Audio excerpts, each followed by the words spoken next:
እስልምና ስለ ኢየሱስ ወይንም ስለ ዒሳ ምን ይላል? እስልምና ስለ ኢየሱስ ስለ ዒሳ እጅግ በጣም ድንቅ የሆነ ፍጡር ነው። አምላካችን አላህ ሱብሓነሁ ወተዓላ ያለ አባት ድንግል ማርያም ከምትባል ጻድቅ ሴት ያስገኘው የሆነ ድንቅ የአምላካችን የአላህ ስራ ነው። አላህ በቁርአን ላይ ወጀዐልነ ብነ መርየመ ወኡመሁ አየተን ይላል። የማርያምን ልጅና እናቱን ለዓለማት ሰዎች ድንቅ ተአምር አድርጌያቸዋለሁ እያለ ይናገራል። እሱም ተአምር ነው፣ እሷም ተአምር ነች። የእሱ ተአምር ከምን አንጻር ነው ከተባለ ዓለማችን ላይ ያለ አባት ከሴት ብቻ የተፈጠረው ብቸኛው የዓለማችን ሰው ነው። ያታቸዋል።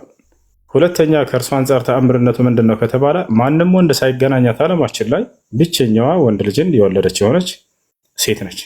ተአምር ብሎ ማለት ከሰዎች ሕግና ልማድ ወጣ ያለ ነገር ነው። የነሱ ወጣ ያለ ሆኗልና ተአምር ተብሎ ተገልጿል። ሁለተኛ ኢየሱስ ክርስቶስ ወይንም ዒሳ ዓለይሂ ሰላም በእስልምና ላይ ያለው ቦታ አምላክ አላህ ሱብሓነሁ ወተዓላ ከታላላቅ ነቢያት መካከል አድርጎታል። በጣም ታላቅ የሆነ ደረጃ አለው በኢስላም ላይ በርካታ ነቢያት ተልከዋል። ከነዚያ ነቢያቶች መካከል 5 ነቢያት እጅግ በጣም ላቅ ያለ ቦታ አላቸው። ከነዚያ ከ5ቱ መካከል አንደኛው መሲሁ ይገኝበታል። ሌላኛው ዒሳ ዓለይሂ ሰላም ወይም ኢየሱስ በቁርአን ካለው ደረጃ አልመሲህ የሚል ስያሜ አለው። አልመሲህ የሚለው ስያሜ ለእርሱ የተሰጠ ነው። ክርስቶስ ማለት ነው በእናንተ ቋንቋ የተቀባ ማለት ነው። በምንድን ነው የተቀባው ከተባለ በበረከቱ አምላክ የቀባው ማለት ነው። አምላካችን አላህ ሱብሓነሁ ወተዓላ በጣም ባርኮታል እርሱ። ያ መባረኩ ለምንድን ነው መቀባቱ ለምንድን ነው ከተባለ ለህዝቡ ያድናቸው ዘንድ ነው። ክርስቶስ አዳኝ ነው። አሜን ነው። ከምንድን ነው የሚያድነው ከተባለ ከስጋዊ በሽታም ከመንፈሳዊ በሽታም ያድናል። አምላክ በሰጠው ኃይል ማለት ነው።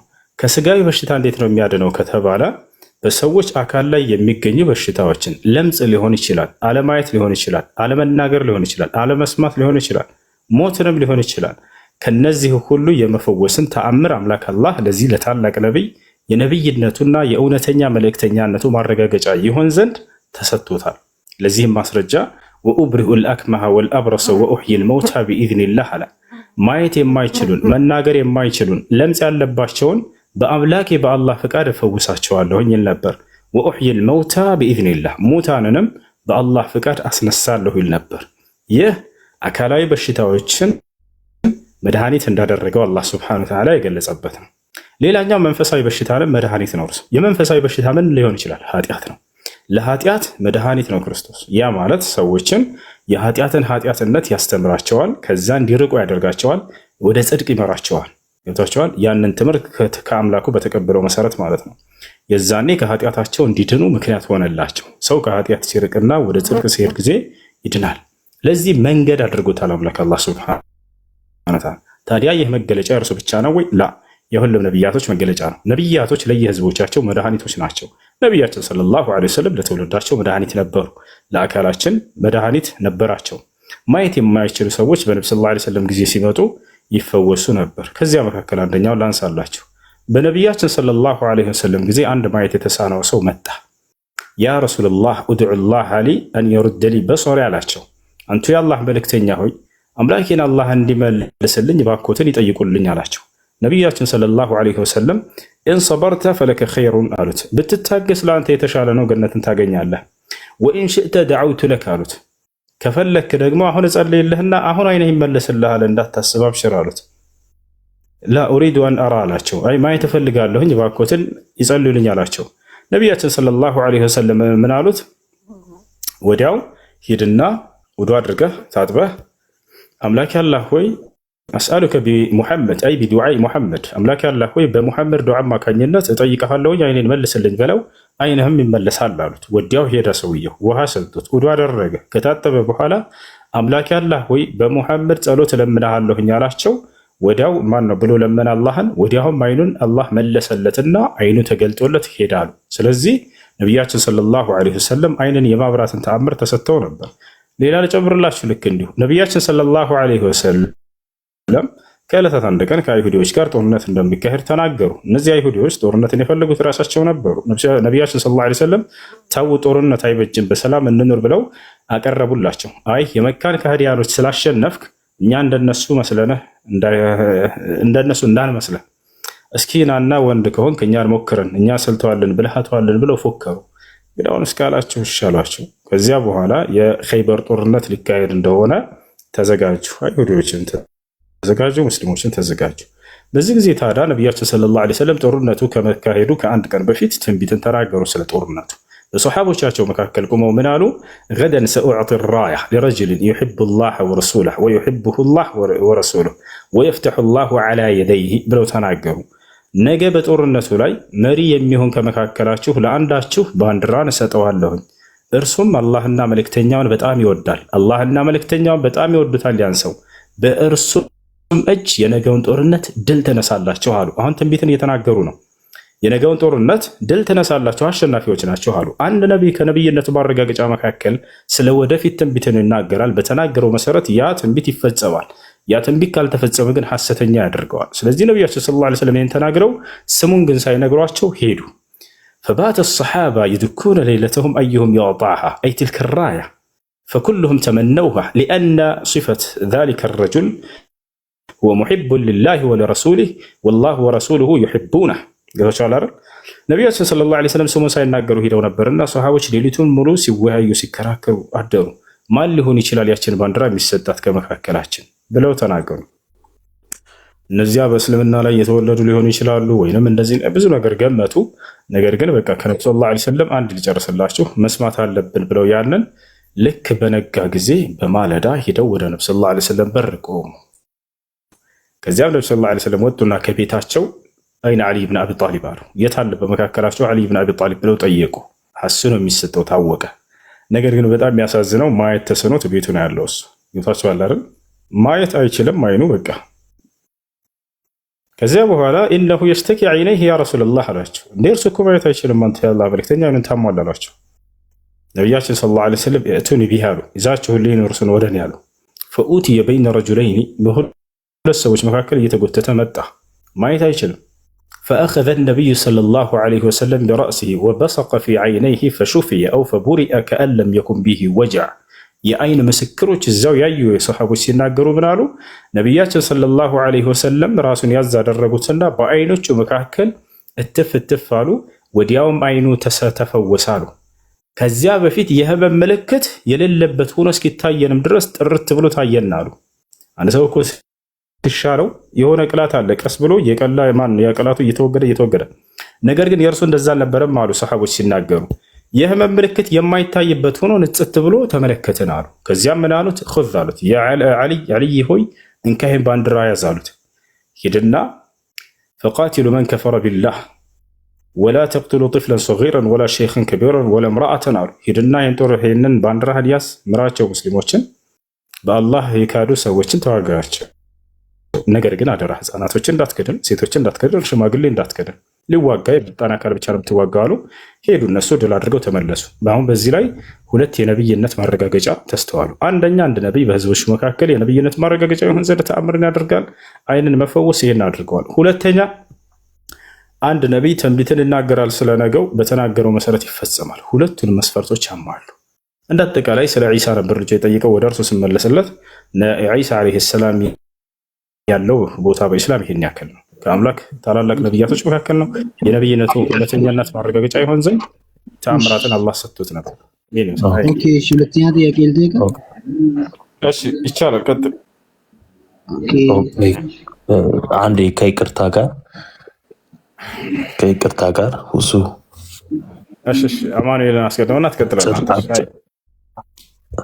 እድል የምትሰጡኝ ከሆነ አጭር ጥያቄና የምስማማበትንና ማልስማማበትን ፖይንት አነሳና እንለያያለን ማለት ነው። ቀጥል።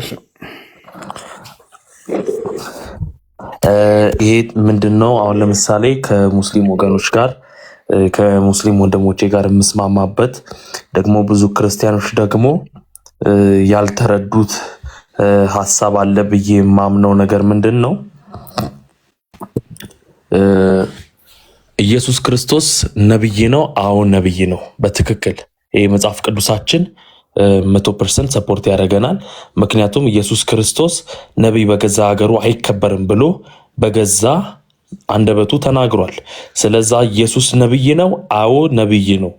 ሙስሊሞች እዚህ ጋር ሙስሊም ወንድሞቻችን ትክክል ናቸው፣ 100% ትክክል ናቸው። ከዚህ ሀሳብ ጋር የሚቃረኑ ክርስቲያን ወንድሞቼ ሊኖሩ ይችላሉ፣ ግን ሞር ሳብራራው ልትረዱኝ ትችላላችሁ። ስለዛ ኢየሱስ ክርስቶስ ነብይ መሆኑን ከሙስሊም ወንድሞቼ ጋር እስማማለሁ እያልኩ ነው።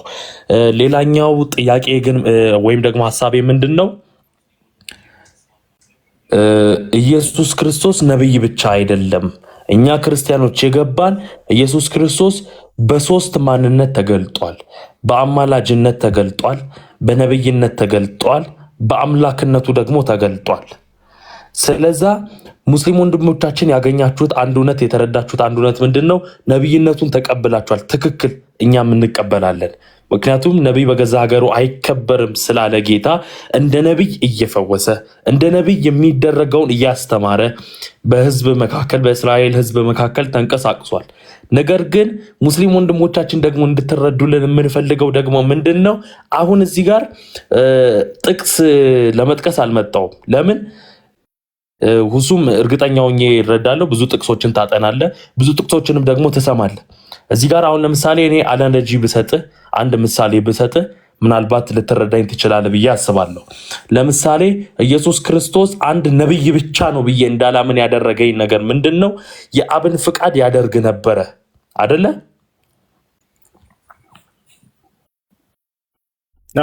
ይሰማል? ኔትወርክ ይዞናል መሰለኝ። በምድር ላይ አምላክ የላከውን አንዱን አምላክ በብቸኝነት እንዲሰብክና እርሱ ደግሞ የአምላክ መልእክተኛ እንዲሆን ይህን ትምህርት ከአብ ተቀብሎ መጥቷል። ይህን ፍቃድ አድርጓል። በምድር ላይ ስለ አንዱ አምላክ አስተምሯል። እርሱ ደግሞ የአምላክ መልእክተኛና ነብይ እንደሆነ አስተምሯል። ይሄ ነው የአምላክ የአብ ፍቃድ። ኦኬ፣ እሺ። እዚህ ጋር አንድ ጥቅስ ዝም ብዬ ከምጠቅስ አንድ አናሎጂ ልስጣችሁ፣ አንድ ምሳሌ ልስጣችሁ። ይህን ምሳሌ ደግሞ ለምሳሌ አሁን አንድ እጅ ያለው ሰው እጁን የሚያዘው ጭንቅላቱ ነው አይደለ? እጁን የሚያዘው ጭንቅላቱ ነው። ስለዛ ጭንቅላቱ እጁን አዘዘው ማለት ጭንቅላቱና እጁ የተለያየ ፐርሰን ነው ማለት አይደለም። አንድ ሰው ነው፣ ግን የሚያዝ አካል አለ፣ የሚታዘዝ አካል አለ። ስለዛ እኛ ስላሴን ለአንድ ሙስሊም ወንድማችን ስናስረዳ ወይም ደግሞ የኢየሱስን አምላክነት በምድር የአብን ተልእኮ የመፈጸም ሂደቱን ለአንድ ሙስሊም ወንድማችን ስናስረዳ እኔ ቀለል ያለ አናሎጂ ብዬ ልወስድ የምችለው ምንድነው? አንድ እጅ ለጭንቅላቱ እንደሚታዘዘው ግን የተለያየ አይነት ፐርሰን ወይም የተለያየ አይነት ሰው እንዳልሆነ ሁሉ ልክ እንደዚሁ በአብና በክርስቶስ ኢየሱስ መካከል ያለው አንድነት እንደዚሁ ነው። ነብይነቱ ላይ ልክ ናችሁ። አዎ፣ ግን ደግሞ ኢየሱስ ክርስቶስ ምን ብሏል? እኔ ሄዳለሁ፣ አጽናኙን እልክላችኋለሁ፣ የምልክላችሁ አጽናኝ ወደ እውነት ሁሉ ይመራችኋል ተብሎ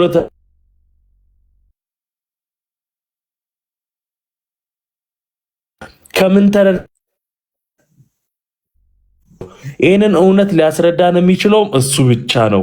ስለዛ ይህንን ነገር ሼር ለማድረግ ዝም ብዬ ጥቅስ እያወራን መጽሐፍ ቅዱስ ሲናገር ፊደል ይገላል ነው የሚለው።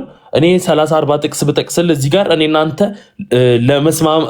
ላያስማማን ይችላል። ግን ምንድነው ልል የምችለው መንፈስ ቅዱስን አፕሮች ብናረገው ይመጣል የተባለ አንድ አጽናኝ አለ። ሞርሱን አፕሮች ብናረገው በአብና በወልድ መካከል ያለውን አንድነት ምን እንደሆነ ያስረዳናል። ነብይነቱን ያረጋግጥልናል። አምላክነቱን ያረጋግጥልናል። አማላጅነቱን ያረጋግጥልናል። ስለዛ ያለኝ ሐሳብ ይሄ ነው። ወዳችኋለሁ።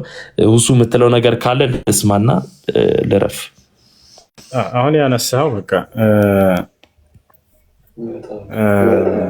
ጥሩ እርምጃ ነው። ሰው መሆኑን ተማመናችሁ ልክ እንዲሁ ነብይ መሆኑን አመናችሁ። ይሄ ጥሩ እርምጃ ነው። ጥሩ እርምጃ ነው። ኢየሱስ ክርስቶስ አምላክ ሊሆን እንደማይችል እናስረዳ። አሁን ያነሳቸው ነገራቶች የአምላክ ወይንም የአብን ዓላማ ሊፈጽም መምጣቱ አምላክ ያደርገዋል። ይሄ ስህተት ነው። ኢየሱስ ክርስቶስ የአብን ዓላማ ሊፈጽም መጥቷል። ነገር ግን ከእሱ ጋር በመለኮት አንድ ነው ማለት አይደለም። ነቢያቶች በምድር ላይ የአንዱን አምላክ ነቢያቶች በምድር ላይ ሁላቸውም የተላኩት የአምላክን ዓላማ ሊፈጽሙ ዘንድ ነው። ኢየሱስ ክርስቶስ የአምላክን ዓላማ ሊፈጽም እንደሆነ እርሱ ትእዛዝን እንደሰጠውና ያንን ሊፈጽም እንደሆነ ተናግሯል። ያ ምንድን ነው ከተባለ ዮሐንስ ወንጌል ምዕራፍ 17 ቁጥር 3 ላይ ኢየሱስ ክርስቶስ ምን አለ?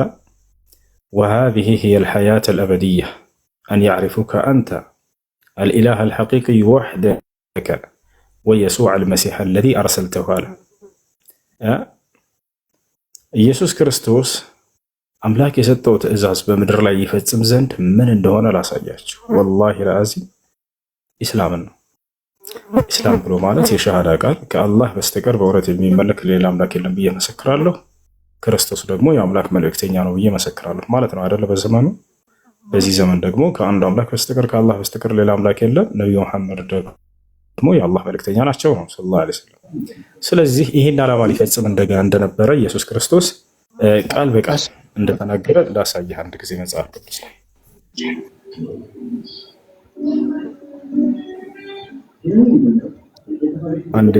አንድ ሜት አድርገው ከታች ያለው ልጅ ይቅርታ እንዳታወርዱት፣ ሜት አድርጉት። ዮሐንስ ወንጌል ምዕራፍ 17 ቁጥር 3 ተመልከተዋል። እውነተኛ አምላክ ብቻ የሆንክ አንተን አለ ኢየሱስ። ማንን? አምላኩን ማለት ነው። ከላይ አብን። ያው ኢየሱስም ይህን ተናግሮ ወደ ሰማይ ዓይኖችን አነሳና እንዲህ አለ፣ አባት ሆይ እያለ አብን እያናገረ ነው። ያንን ምን ብሎ ገለጸው ኢየሱስ? እውነተኛ አምላክ ብቻ የሆንክ አንተን አንድ፣ የላከውንም ኢየሱስ ክርስቶስን ሁለት፣ ያውቁ ዘንድ ይህች ነች የዘላለማዊ ሕይወት ካለ በኋላ እኔ ላደርገው የሰጠኸኝን ስራ ፈጽሜ በምድር አከበርኩህ አለው። ያው አምላክ ሊያደርገው የሰጠው ስራ በምድር ላይ ይሄ ነው። ይሄንንም ፈጽሞ አክብሮታል። በቃ አያርላ። ስለዚህ አንድና ብቸኛ የሆነ አንድ አምላክ አለ። ያንን በብቸኝነት ማምለክ፣ እርሱ የላከው ደግሞ መልእክተኛ ኢየሱስ ክርስቶስ አለ። ያንን እንደ መልእክተኛ መቀበል። ይሄ ነው በምድር ላይ ላደርገው የሰጠኸኝ ስራ አለ ኢየሱስ። እኔ ላደርገው የሰጠኸኝን ስራ አለ በምድር ላይ ይህንን ፈጽሜ ያከበርኩህ አለ። አምላኩን አስከበረ። ክርስቶስ ለአንዱ አምላክ ብቻ አምላክነት እንደሆነ ከላይ ከተናገረ በኋላ እኔ ደግሞ የአንተ መልእክተኛ መሆንን ያውቁ ዘንድ ይህች ነች የዘላለማዊ ሕይወት። እኔ ላደርገው የሰጠኸኝን ስራ አለ። የሰጠው ስራ ይሄ ነው። ፈጽሜ በምድር ላይ ያከበርኩህ አለ። ወቀድ አክመልቱ ይላል በአረበኛው ላይ። ያው ሞላው፣ ፈጸምኩኝ፣ የሰጠኸኝን ስራ ጨረስኩ በቃ አለ። ከዚያ በኋላ ምን አለ? ወደ ሰማይ እንደሚሄድ ከዚህ በኋላ ስራውን እንደጨረሰ ተናገረ ማለት ነው። ገብቶሃል አይደለ? ይህንን የሰጠኸኝን ቃል ሰጥቻቸዋለሁ፣ እነርሱም ተቀብለዋል። ከአንተም ዘንድ እንደመጣኸኝ በእውነት አወቁ፣ አንተም እንደላከኝ አመኑ እያለ ተናገረ። ከዚያ በኋላ እንደሚሄድ ይናገራል። ወደ ማን? ወደ አምላኩ እንደሚሄድ ይናገራል ማለት ነው። እና ይሄን ይመስላል ክርስቶስ። ስለዚህ ምንድን ነው የአምላክ መልእክተኛ መሆኑ ነው እየተናገረ ያለው። የአምላክ መልእክተኛ እና ነብይ እንጂ ከአምላክ ጋር የሚያገናኘው አንድ የሚያደርገው ነገር ምንድን ነው? የዓላማ አንድነት ነው። ስለ አንዱ አምላክ የላከውን ትእዛዝ ያንን ሊያስተምር መጣ። አንዱን አምላክ ሰበከ፣ እርሱ ደግሞ የአምላክ መልእክተኛ መሆኑን አስተማረ። ይሄን ነው በምድር ላይ ያደርገው ዘንድ የሰጠኝ ያለ ተናገረ። ይሄ ነው ባጭሩ። እሺ ጥያቄ ለቀጥል። እሺ ቀጥል፣ እየሰማሁ። ኦኬ ሁዝዬ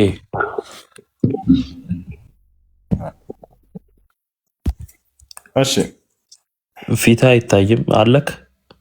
አለኝ አለ። እሺ ቀጥል። ኦኬ እሺ፣ በሰጠኸው ሀሳብ ላይ ጀስት ሀሳቤን ለማንጸባረቅ ወስኛለሁ። ምንድነው አንተ የጠቀስከው ጥቅስ ዮሐንስ ወንጌል ላይ ያለው ጥቅስ ኢየሱስ ክርስቶስ የአብን ፍቃድ እንደፈጸመ ያደረገው የአብን ፍቃድ ደግሞ መፈጸም ደግሞ የዘላለም ሕይወት እንደሆነ ይናገራል ብለህናል። ቅድም እንደነገርኩ ነው ጭንቅላት አምላክ የሚለው የግሪኩንም ቃል ደግሞ ስታጠናው አዛዥ ወይም ደግሞ አለቅነቱን ያሳያል። የአብን አዛዥነት የአዛዥ ምግባሩን ያሳያል እና ያንን ከማግለጽ አንጻር ነው። ሌላኛው ደግሞ ምንድን ነው ልክ ቅድም በሰጠው ምሳሌ መሰረት እንድትረዳልኝ እፈልጋለሁ። ጭንቅላት ልክ አሁን ለምሳሌ አንድን ሃይላንድ ውስጥ ውሃን ለመቅዳት እጅን ካዘዘ ያን የታዘዘውን ነገር ደግሞ ፊትህ አይታየኝም አለክ? ኦኬ ኦኬ። ስለዛ ጭንቅላት ያዘዘውን እጅ ለመተግበር እንደሚሰራው ልክ እንደዚሁ ደግሞ አንድ አምላክ የሆነው አብ ወልድ መንፈስ ቅዱስ በምግባር ልዩ ናቸው። ስለዛ የአብ ምግባር የነበረው አዛዥነት ነው። የወልድ ምግባር ደግሞ የነበረው ሰሪነት ነው፣ አድራጊነት ነው። የማዳንን ስራ ሊሰራ የአብን ፍቃድ የአብን ትእዛዝ ይዞ ወደ ምድር መጣ። ማን? ወልድ ኢየሱስ። ከዛን ደግሞ የአብን ፍቃድ አድርጓል። አዎ። ስለዛ እኛ ስላሴ የስላሴ አካል ነው፣ ግን አንድ አምላክ ነው የምንለው። ሁዙዬ እኔ አሰ ክርስቲያን እኔ እንደ አንድ አማኑኤል አንድ አማኝ ምንድን ነው ምለው? እኔ ሶስት አምላክ አለ ብዬ አላምንም ነው።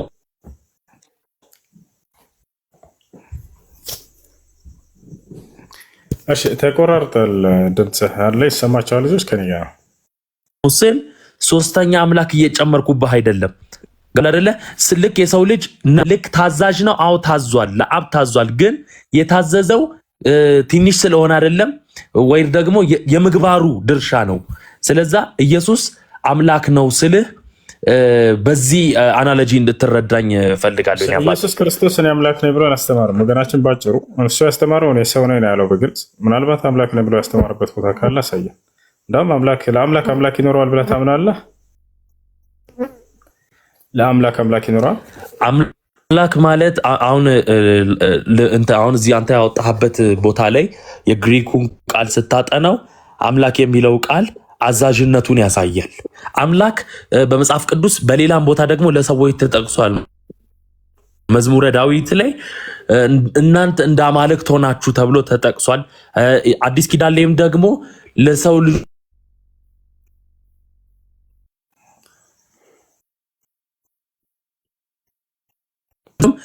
ትክክለኛ የሆነ ኮንሰፕቱን አላገኘነውም እንጂ አምላክ አዛዥነትን፣ ገዢነትን የሚያሳይ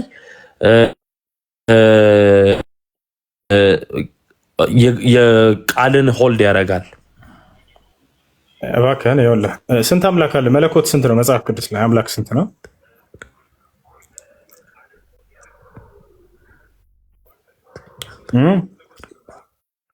አንድ አምላክ ነው ያለው የኔ አባት፣ አንድ አምላክ ነው ያለው። በጣም ጥሩ። አንድ አምላክ ከሆነ በማንነቱም በምንነቱም አንድ ብቻ ነው የአንድ አምላክ።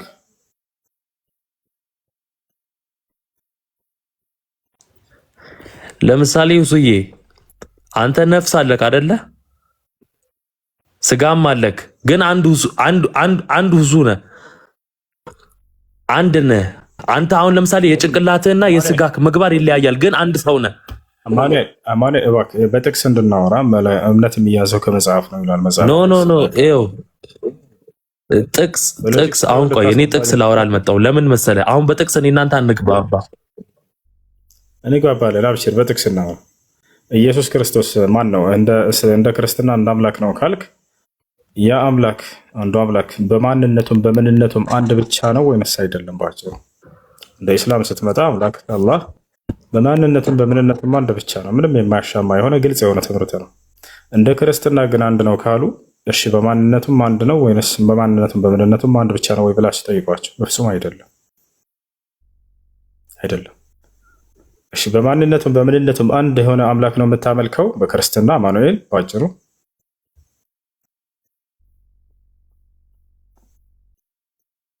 አማኑኤል አለ። ኦኬ እሺ ሁዝዬ አንተ ለጠየቀው ጥያቄ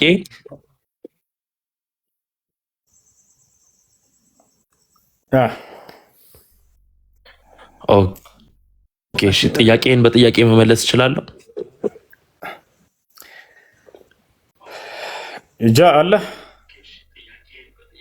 ጃብር ሰላም አለይኩም። እሱ አይሳ ወራህመቱላህ። አዎ እሺ አማኑኤል እንዴት ነህ? ሰላም ላንተ ይሁን። ኦኬ እሺ እኔ ይሄንን ጥያቄ ልጠይቅ መልሼ በጥያቄ ልመልስልህ።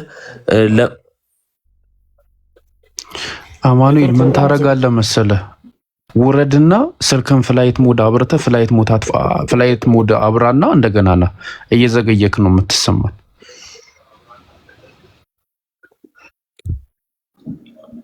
እኔ ልቀጥል ጥያቄ? እስከዛ ጠይቅ። አማኑኤል ሲመጣ ይቀጥላል። እኔ ጥያቄን ልቀጥላል። ይቀጥል። ኦኬ በእስልምና ሙስሊሞች ማለት ነው ኢየሱስ እንደገና ይመጣል ብሎ ያምናሉ? አጭር መልስ ነው የሚፈልገው። ያምናሉ ወይም አያምኑ?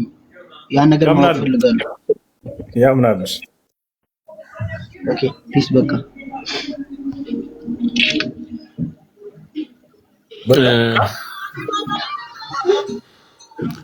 ሁሱ የቀደሙን ነግራለሁ ያልኩንና እንድታነብልን የምፈልገው አንድ ጥቅስ አለና እሱን ልንገር ብዬ ነው። ስለ ክርስቶስ አምላክነት ያልከኝን ጥያቄ ማለት ነው። መጥቻለሁ።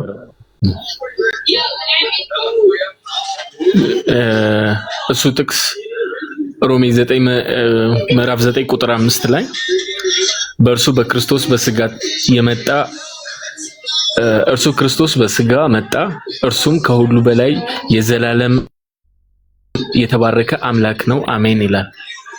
ክርስቶስ ኢየሱስ አምላክ መሆኑን የተነገረበት ክፍል ነው ይሄ። ቅድም አምላክነቱን የሚገልጽ ጥቅስ የለም ስላልከኝ ነው። ችግር የለውም። ኢየሱስ ክርስቶስ እኔ አምላክ ነኝ አላለም በግልጽ። ነገር ግን ጳውሎስ ብሏል እያልከና አሁን እሱን ቀጥታ ሄደና ግሪኩን እናየው። እግዚአብሔር የተባረከ አምላክ ነው አሜን ነው የሚለው። እርሱ የሚለው እናንተ እርሱ ብሎ ተብሎ ሲጻፍ ኢየሱስ መስሏቸው ነው? ኖ እርሱ እግዚአብሔር ሳይሆን ስለ ክርስቶስ ነው እዚህ ጋር የሚናገረው። እርሱ ክርስቶስ በስጋ መጣ ይላል። የግሪኩን ልክፈታ እንክፈታ የግሪኩን ወይንስ ትከፍታለህ አንተ? እድል ነስተህ ኖ የግሪኩን ሳይሆን መጽሐፍ ቅዱስ ላይ ያለ ነው። ሮሜ 9:5 ላይ አናበበው። እርሱ ክርስቶስ በስጋ የመጣ እርሱም ከሁሉም በላይ የዘላለም የተባረከ አምላክ ነው አሜን ይላል። በምን ቋንቋ ነበር መጀመሪያ የተጻፈው መጽሐፉ? አሁን እኮ እየተግባባን ያለ ነው በአማርኛው መጽሐፍ ቅዱስ ነው እየተማማርን ያለ ነው። ይሄ ተተርጉመው ሰጥተዋችሁ ነው እርሱ ተብሎ ተረጎሙልህ። ነገር ግን የግሪኩ ላይ የዋና የእናት ቋንቋ መጀመሪያ የተጻፈበት ላይ እግዚአብሔር የተባረከ አምላክ ነው አሜን እያለ እግዚአብሔርን ነው እያመሰገነ ያለው። እግዚአብሔር በስጋ መጥቷል እንዴ? በስጋ የመጣው ማን ነው? እዛ ጋር ኢየሱስ ነው በስጋ የመጣው የሚለን እኮ። ብሉይ ኪዳኑ ላይ ግን በስጋ የተገለጠው እግዚአብሔር የተባረከ አምላክ ነው ነው የሚለው ያልከን ነው። አዲስ ኪዳን ላይ አዲስ ኪዳን ላይ ሮሜ 9:5 ላይ እኮ እዛ ጋር ምን ይላል መሰለህ? ቃሉን ላንብብልህ። አንብበው። ሮሜ 9:5 ሮሜ 9:5 በነገራችን ላይ ነብዩ ሰለላሁ ዐለይሂ ወሰለም ወደ ሮሜ ሰዎች ደብዳቤ ጽፈው በዘመኑ የነበረው ታላቅ ሊቅ ጳጳስ የሮማዎች እንደሰለመ ታውቃላችሁ? ይህን አሳያቸዋለሁ። ቆንድ እሺ። ለማንኛውም የነብዩ ሰለላሁ ዐለይሂ ወሰለም ደብዳቤ ወደ ሮሜ ሰዎች የሚለውን ሐዲስ ያወጣላቸው። እዚህ ጋር ምን ይላል ጳውሎስ? አባቶችም ለእነርሱ ናቸው አለ፣ ከእነርሱም ክርስቶስ በስጋ መጣ አለ። እግዚአብሔር በስጋ መጣ ሳይሆን ያለው ክርስቶስ በስጋ መጣ ነው የሚለው። እሺ ጨርሰዋ ጨርሰሽ። አባቶችም ለእነርሱ ናቸው፣ ክርስቶስም በስጋ መጣ፣ እርሱም ከሁሉ በላይ ሆኖ ለዘላለም ማን ነው? እግዚአብሔር ከሁሉ በላይ ሆኖ ኖ እግዚአብሔር አይልም። አስተካክል። እግዚአብሔርን አይልም ማለት አይልም። ከፍ አድርገው አውጣው። እኔ ላንብበው። እንዴት ታዳምጣለህ? እሺ ታዳምጣለህ? እሺ ላዳምጥህ። አሁን የግሪኩን እናውጣ። ያላሳየ የግሪኩን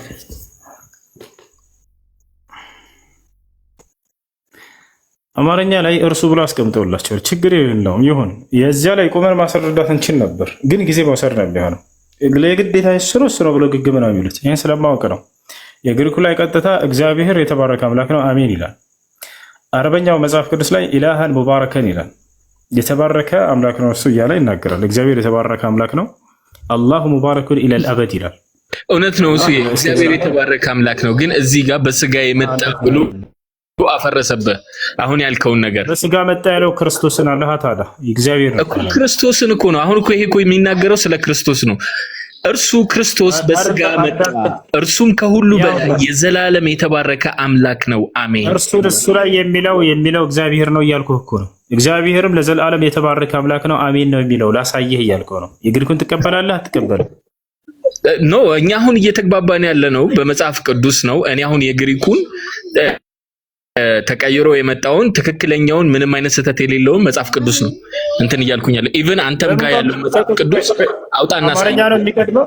አማርኛ ነው የሚቀድመው? በአማርኛ ነው የተጻፈው ከግሪክ በፊት? ኖ አሁን ለምሳሌ አንተ ቁርአን በአማርኛ አለ፣ እሱ ቁርአን በአማርኛ ያለው የተሳሳተ ነው ነው አይደለም? የዚህ ጋር የተሳሳተ ነገር ባገኝ አረበኛው ላይ የእናት ቋንቋው ላይ ሂጄ ነው በትክክለኛው እዛ ላይ ላረጋግጠው ምሽ የኛ መጽሐፍ በትክክል ታይቶ የወጣ ስለሆነ ምንም አይነት ስህተት የለበትም። እንደሱ ከሆነ የግሪኩን ከፍታ አረጋግጥልን። በቃ ትልቁ ላይ ነህ እናረጋግጠው፣ ተሳስቶ እንደሆነ አልተሳሳተ እንደሆነ የዛው የእናት ቋንቋ የራሱ ቋንቋ ስላለ ታሳየናለህ። ግሪክ የለም መጽሐፍ ቅዱስ ነው የነገርኩህ። ጥቅስ አለ አውጣውና ፊት ለፊት እኛ ራሳችን እያነበብን ከዛ በኋላ እናውራ።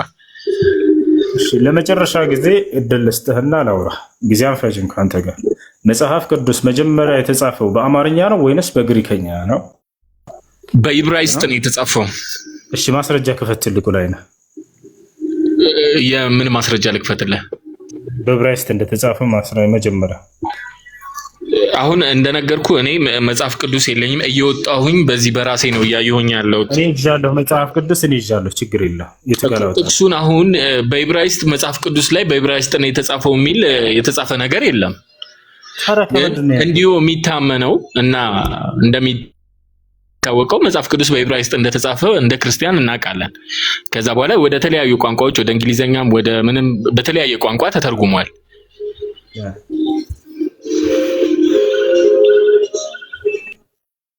ስለዚህ የተጻፈው በዕብራይስጥ ነው አልከር፣ ማስረጃ ልታመጣ አልቻልክም።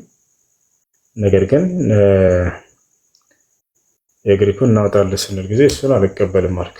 ምንም ማድረግ አይቻልም። እንዳጠቃላይ እዚያው ላይ ቆመን ራሱ ብናስረዳ እርሱም ስላለ የግዴታ ኢየሱስ ነው ማለት አይደለም። ሁለት አካልን ነው። ክርስቶስም በስጋ መጣ ይላል አይደለ? ከሱን ጀምር፣ ችግር የለም። አንተ በምትፈልገው በአማርኛ ክርስቶስም በስጋ መጣ ይላል አይደለ? እንደዚህ ሳይሆን የሚለው እርሱ ክርስቶስ በስጋ መጣ፣ እርሱም ከሁሉ በላይ የዘላለም የተባረከ አምላክ ነው፣ አሜን ይላል። አንድ አዳምጣ። ከመጀመሪያ ጀምረን ነው አባቶችም ለእነርሱ ናቸው ይላል። አባቶች የተባሉት ነው ናቸው የሚለው የብሉይ ኪዳን አባቶች ናቸው። በጣም ጥሩ። ለእነርሱ ናቸው ያለው ማን ነው? አቤት፣ ለእነርሱ የተባለው ማን ነው? ስለ ክርስቶስ ነበር ሲናገሩ የነበሩት። ይመጣል ምናምን እያሉ ነበር። ትንቢት ነበር ሲነገር የነበረው። ክርስቶስ ከመጣ በኋላ ደግሞ ትንቢቱ ተፈጽሟል። እሺ እርሱም በስጋ መጣ ይላል። ክርስቶስ በስጋ መጣ ይላል አይደል? በጣም ጥሩ። መጣ ሲለን ጊዜ የመጣ አለ፣ ያመጣ አካል አለ። ማን ያመጣው? ማን የመጣው? ያው እሱ እኮ ነው የሚያሳየ። ክርስቶስ በስጋ መጣ፣ እርሱም ከሁሉ በላይ ነው የሚለው። ለዘላለም አምላክ ነው። እዛ ጋር አልደረስንም። ቃል በቃል እየፈታን እየሄድን ነው። በእርሱም በስጋ መጣ ይለናል።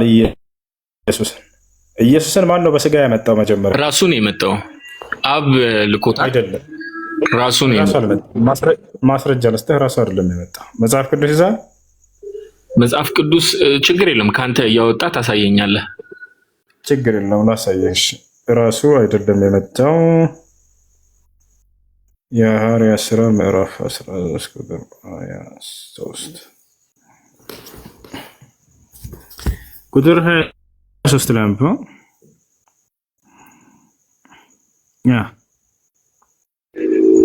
ከዚህም ሰው ዘር እግዚአብሔር እንደ ተስፋው ከልሎታል። እንደ ተስፋው ቃል ለእስራኤል መድኃኒት እርሱ ኢየሱስ መጣ።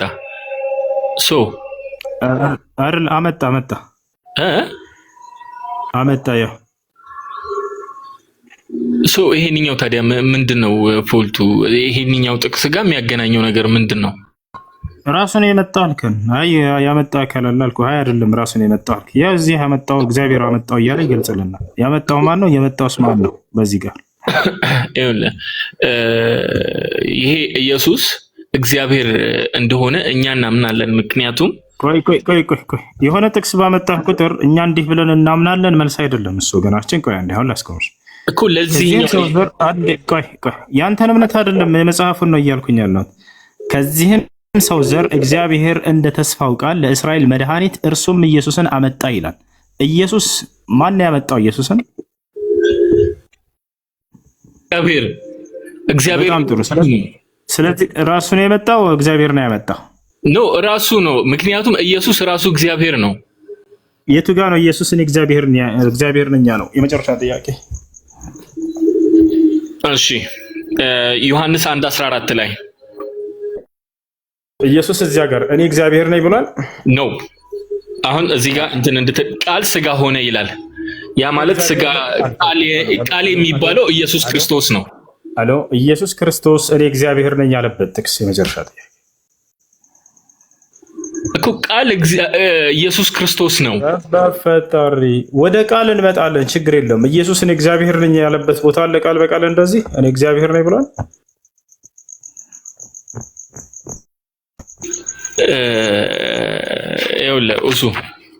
እሱን እኮ ማስረጃ ስሰጥ ቃል በቃል እኔና አብ አንድ ነን ያለበትን ቃል ጥቅስ ስሰጥ አይ እሱን አይደለም የምፈልገው ትለኛለህ። እና ሳይልማ እንደሱ ማለት እኔ አምላክ ነኝ እያለ ኢየሱስ እግዚአብሔር ነው አለው። እሺ አልናቸው፣ ግን ማስረጃ እኔ እግዚአብሔር ነኝ ያለበትን ይሄው እየሰጠው ነው። ዮሐንስ 10:30 ላይ እኔና አብ አንድ ነን አለ። ከዚህ በላይ ምን ማስረጃ አለ? እኔ እግዚአብሔር ነኝ አይልም እሱ። እኔና አብ አንድ ነን፣ እኔ አያብን አየ፣ እኔ በአብ ውስጥ እንዳለሁ እኔ እሱ በእኔ ውስጥ እንዳለ፣ በመጀመሪያ ቃል ነበር፣ እኔ ከአብርሃም በፊት አለሁ። እነዚህ ሁሉ ጥቅሶች እናውቃቸዋለን። እኔ እግዚአብሔር ነኝ ብለዋል ወይ ነው አሁን ጥያቄው? እኔ አልጠይቀህም ነበር፣ ምክንያቱም እግዚአብሔር እንዳልሆነ ስለማውቅ እሱ አንተ አልክ